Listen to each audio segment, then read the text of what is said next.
Welcome to the Wiley Moore podcast with Kate and Joe Vacani. Which one are you? In the moment, I don't know. Kate, how are you doing in the moment? You know, still here. How Yeah. are you doing? Navigating teams, Mm-hmm. which is perfect for the conversation you wanted to have today for people who are starting their own organizations, charities, leading churches.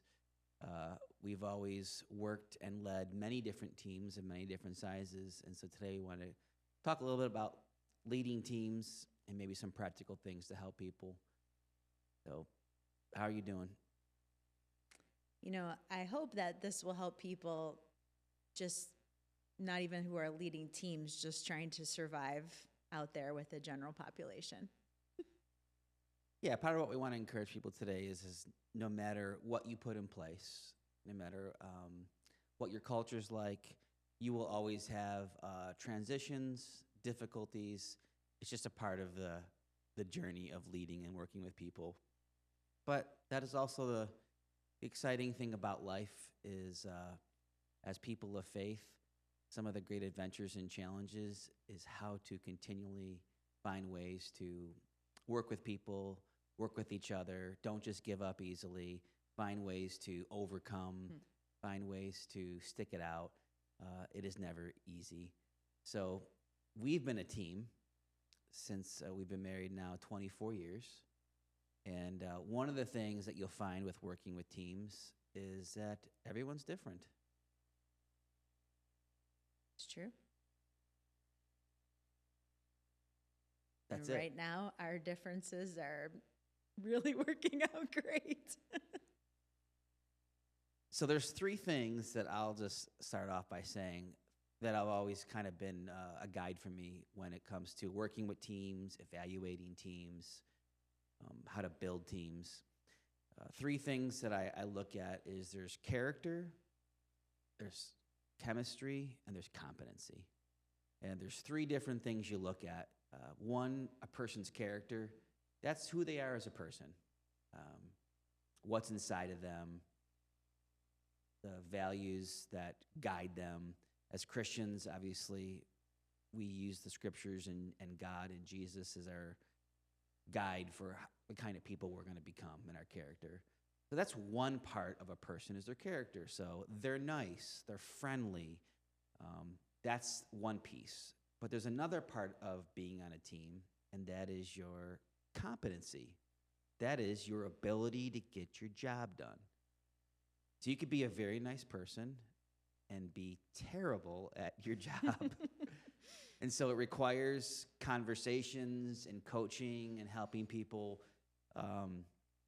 because there could be a nice person, but just simply not getting the job done. And if they're a nice person and they don't get their job done, that could also affect the third component, and that is chemistry. And that is when you work in a job, you work with a team. There's other people involved. And so when you, let's just say, hypothetically speaking, don't show up for your job, it affects the rest of the people that are working. It stresses them out. It stresses everyone else out. And so we kind of take a look at those three things: character, competency, and chemistry, and they're all multipliers. So when you're working with a team and you're evaluating, improving your team, and they don't add up. So if you have a 10 in character, but a 1 in competency and a 5 in chemistry, as far as chemistry is how you work with other people, team dynamics, it's not a 16. They're multipliers. So if you have a 10 in 10 in character, a 5 in competency, and a 0 in chemistry, well, if you multiply those, you get 0. In the same sense, they're all multipliers, so the higher the numbers, obviously, the better the team you're going to have. So we've been a team, and when you're married, part of this podcast is helping people who have a desire to work together with your spouse. We've been working together and serving together for many years now. Anything you want to say about what happens when you're working with your spouse? Yeah. That can be interesting because it will amplify everything. The good can be amplified and the challenges can be amplified.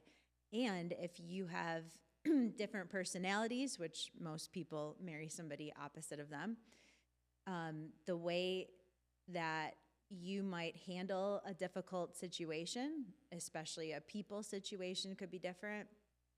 And this applies, I think, even to people that don't work together in ministry or just trying to deal with life. Your perspectives might be different, and because your personalities are different, the people that you're working with or doing life with that are interacting with you in your marriage, outside of your marriage, might say, well, he's the nice one, or, all of that stuff. So Sounds personal. It could be very, very complicated. So let's have fun for a minute. Let's talk about our chemistry. I think, when you're forming a team, you don't want everyone to be the same. I think most people know that by now. You want to bring people with different gifts and stuff. So we thought it would be fun to just talk about our differences as we've worked together. So maybe I'll just say a who I am, and you can give, since you're very witty, the opposite. So I'm going to say who I am. Yes. Okay. I'm not saying who you are when you're saying who you are. In your mind, I'm not fact-checking you, you're right? also going to say who I am. Okay. In different words than I would say who I am. Okay, good. I like it. So I'm an extrovert. The introvert of introverts. Caveat: extroverts need introverted time too. And introverts can like to be around people too. That's important for people to know. Mm-hmm. That's not either a good or bad. It's just about what takes away your energy and what brings you energy. Mm-hmm. But I'm a morning person. Nighthawk owl. Which works really well when you're trying to solve conflict and you're doing it late at night. For the person who wakes up at 4 a.m, I can really never truly bring my best self to any of our conversations that happen at 9, 10, 11 o'clock at night, but we're working on it. It also works great when there may have been a discussion the night before and the morning person the next day is like, hey, so it works good. Key: find out when you can bring your best self. And True. For the morning people, do it before 3 o'clock. Always presenting a peacemaking, peacekeeping cup of hot coffee also is helpful, which you do, and I appreciate. You're a jumper.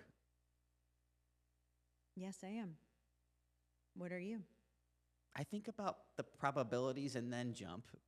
I like to think Dr. Strange at time, thinking through all the probabilities. Mm-hmm. And sometimes you've helped me with your overthinking.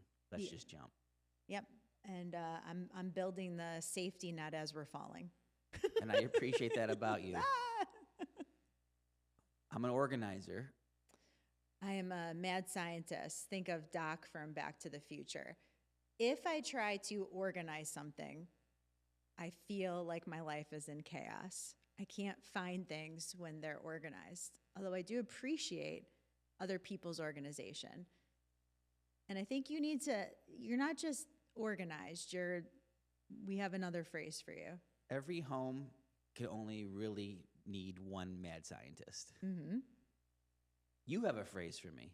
The type A of type A's. One time I walked into our closet and you had, not only were your shirts organized by short sleeve, V-neck, long sleeve, sweatshirts, but you had a hanger with a tag that said short sleeve. If you're going to do it with excellence. But you don't know when you see it. You don't know that it's short sleeve. You have to have a tag to tell you it. It's funny, and probably a very long time I haven't, but literally just this morning, before we got here, I organized my shirts again. I heard the sound of hangers this morning, and it was literally giving me anxiety, which we have another funny thing in our office that we did find a solution for.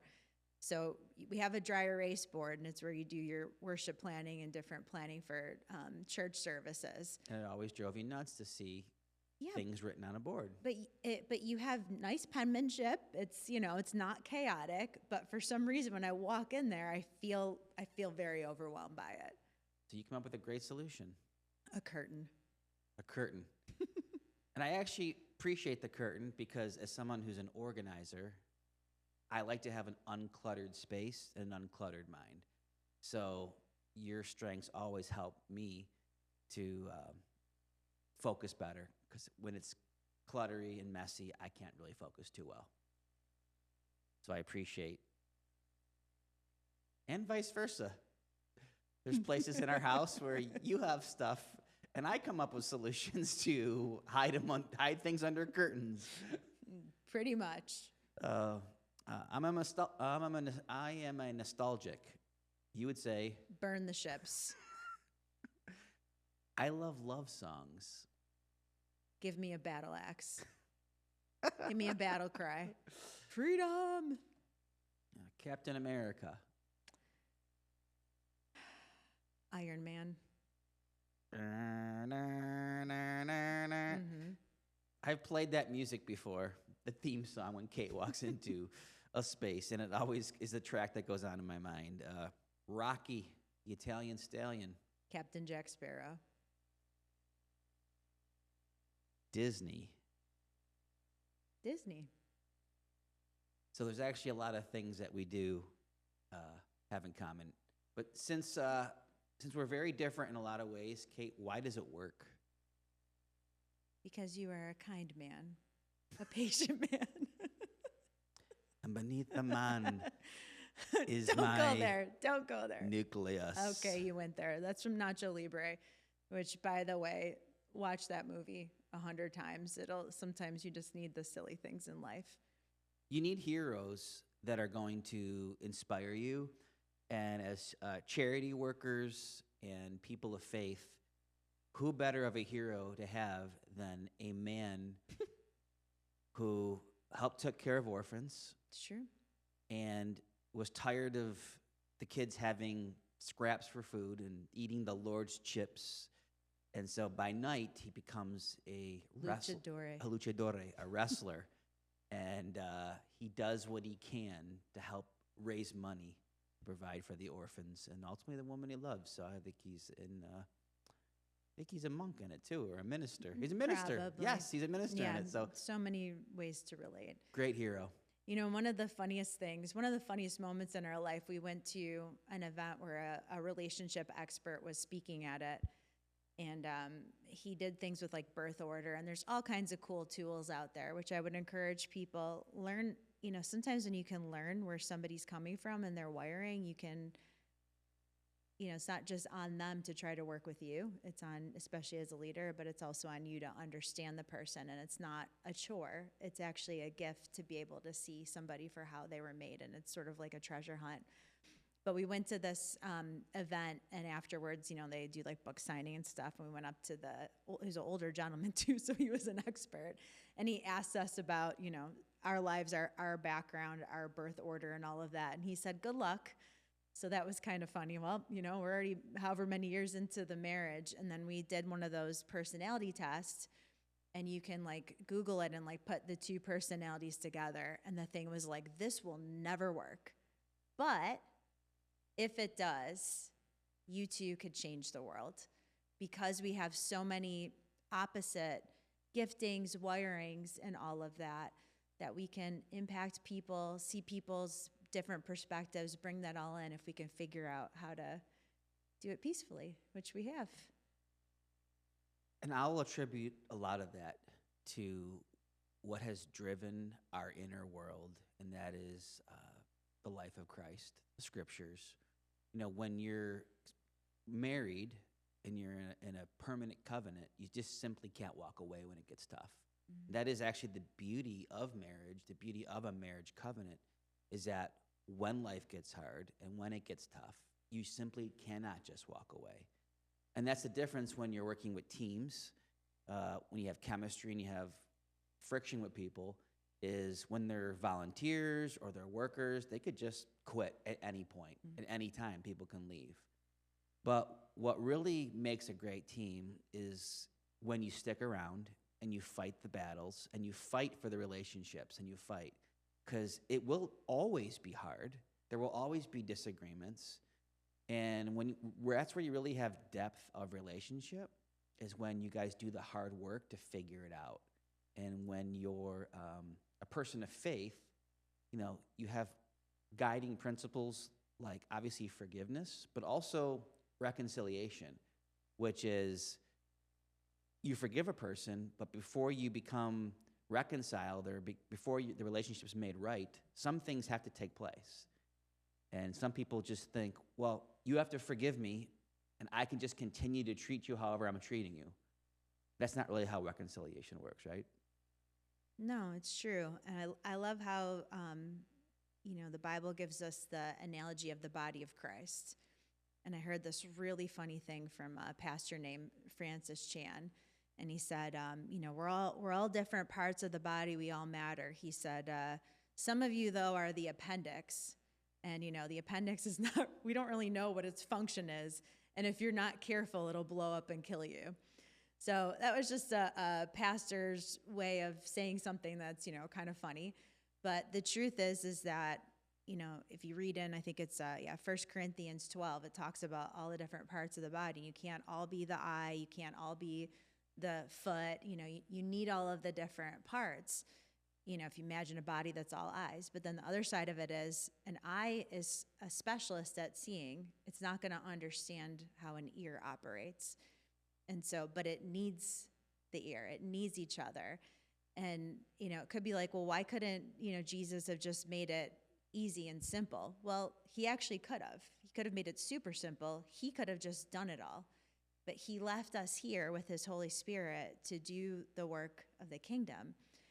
And even before he left, while he was here, and this part blows me away, while he was here, he sends the disciples out 2 by 2 to do the work of the ministry. And I can't remember what he did, if he went and took a nap or what he did, but he sends them out. It's like, you're here. You're the perfect one. Why would you put people that are messy in the spot? But he gets great joy. He was training them. He was showing them that they were needed and valued. And of course they were going to probably mess it up and not do it as good as he did. And, that's been my prayer, to have more of the heart of Christ, to say, there are things, especially people will ask us, how are you doing?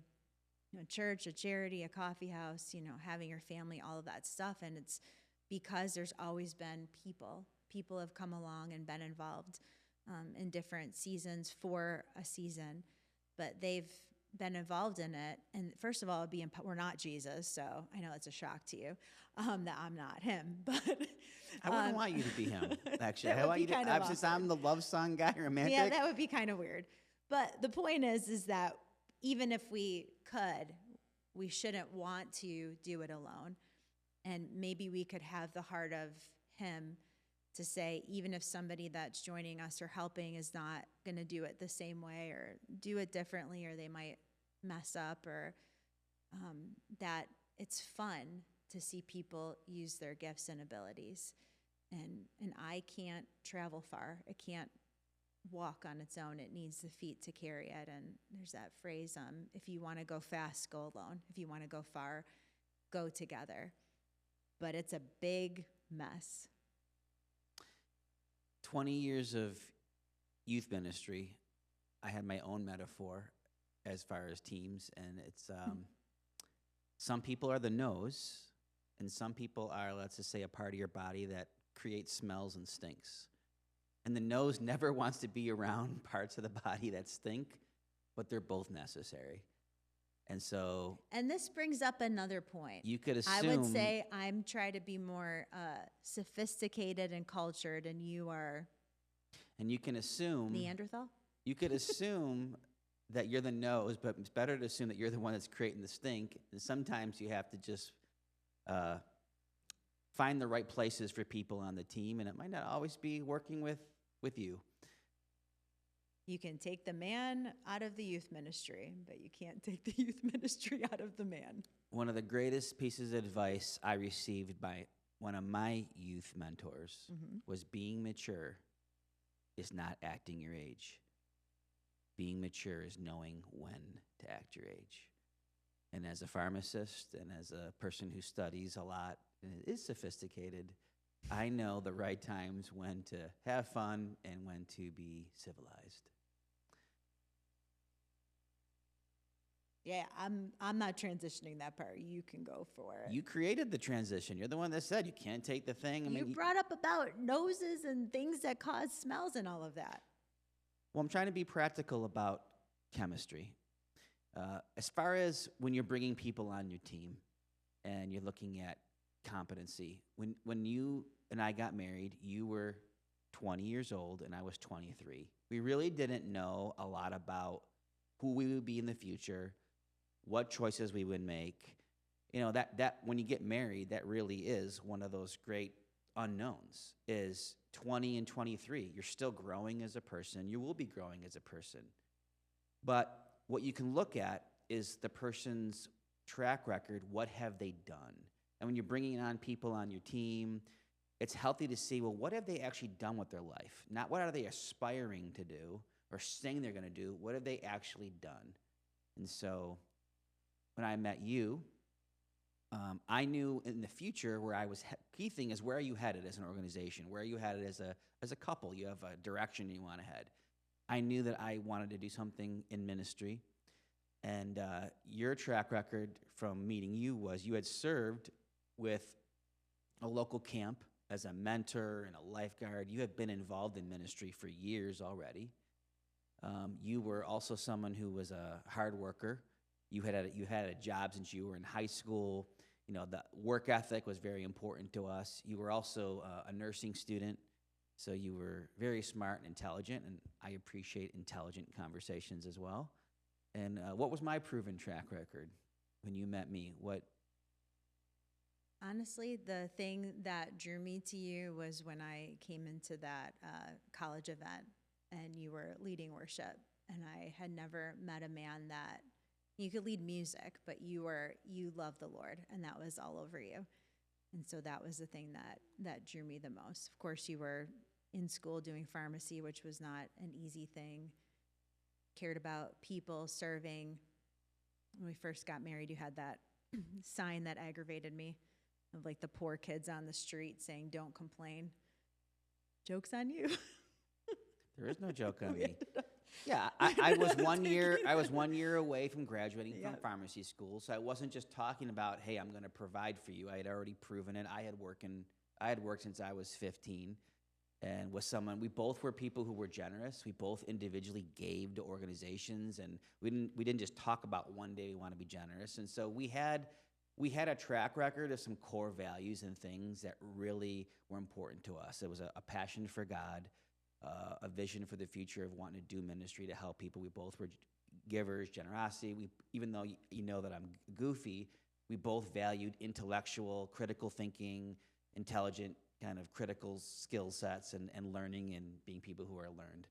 Which leads us to the final thing, because we want to keep these podcasts a little shorter. And that is just the one truth that is very hard. And that would be this, that to get a rocket off of the earth, requires a lot of energy. You think about a rocket, you see the big explosion, and as it's starting to launch, the launching pad falls over, and it's in the air, and as it's going into space, the first two rocket boosters burst off, and then it's still going into space, and the thing kind of breaks off in half. And one of the great things we had to learn is, timer's about to go off and make a loud noise. One of the great things we had to learn is some people are going to be with you just for a season. And that's a hard thing when you're working with teams, is not to take it personal. Like, there's some people that will be there with you for that first phase, but then as your organization or as you are elevating as a person, they might not be meant to go to that next phase. There might be people who travel with you to that next phase, but then they also break off because they weren't meant to go to that next phase with you. And not everyone is meant to travel to infinity and beyond with you. And that is a very hard thing to embrace. And I know over the years we've had to work on not taking things personal, but to recognize that people are with you for seasons. And they're not going to be with you for every season.